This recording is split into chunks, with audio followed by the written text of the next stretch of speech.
The Harrisburg Giants started around 1890 by Colonel Struthers. Initially, his team was made up of local ball players. But in the 1920s, as he started making money, then he went out and he purchased players such as Oscar Charleston and Dixon and Fats Jenkins and so forth. Throughout their period of 24 through 27 in the Eastern Colored League, they did have the second best record in that league. So Harrisburg never won the pennant, but they did have the second best cumulative record, and they had a lineup that included two Hall of Famers, Oscar Charleston and Ben Taylor. Whenever the black teams were playing exhibition games against white teams or anybody else, the two players they tried to get in terms of picking up were Oscar Charleston and John Beckwith. And Colonel Struthers had both on his regular payroll. There was also contests in the 1920s between the Harrisburg Giants and the Harrisburg Senators played for the city championship. And usually the Giants won. When I come out of the Army, I had to play softball because I wasn't allowed to play baseball. Because Harrisburg was bad, man.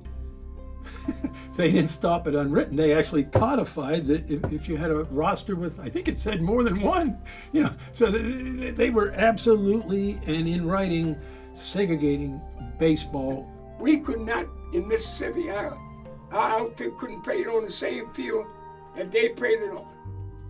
You usually think of Pee Wee Reese and Jackie Robinson when you're thinking of black and white early teammates that go on to the Hall of Fame. But 60 years before them, or 57, in 1890, you had Huey Jennings and Frank Grant on the same team.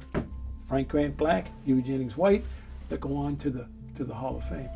The Harrisburg Giants was the only team in the Eastern League was integrated.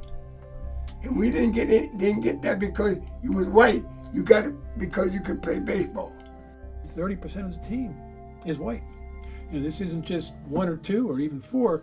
There's serious representation on this team, which plays in a league, the Eastern Negro League.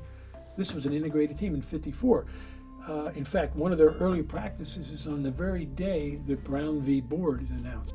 Well, Harrisburg was starting to desegregate. High schools were never segregated, but they still had segregated elementary schools up until about 1952, 53, just about these years. We didn't discriminate between you or him because you didn't like it because I didn't like it. No, it wasn't like that. 20 to 30% of the people at the games were white. So a lot of whites came to see the Negro Leagues games play. And especially if it's a white team against a black team, then a lot of them came to see that. And then when you were sitting in the seat, the white was sitting over here and the Negro was sitting back here.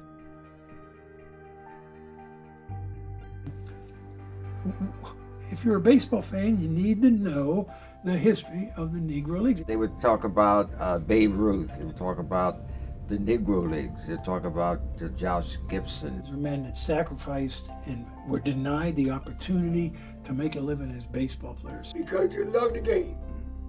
That's why you play.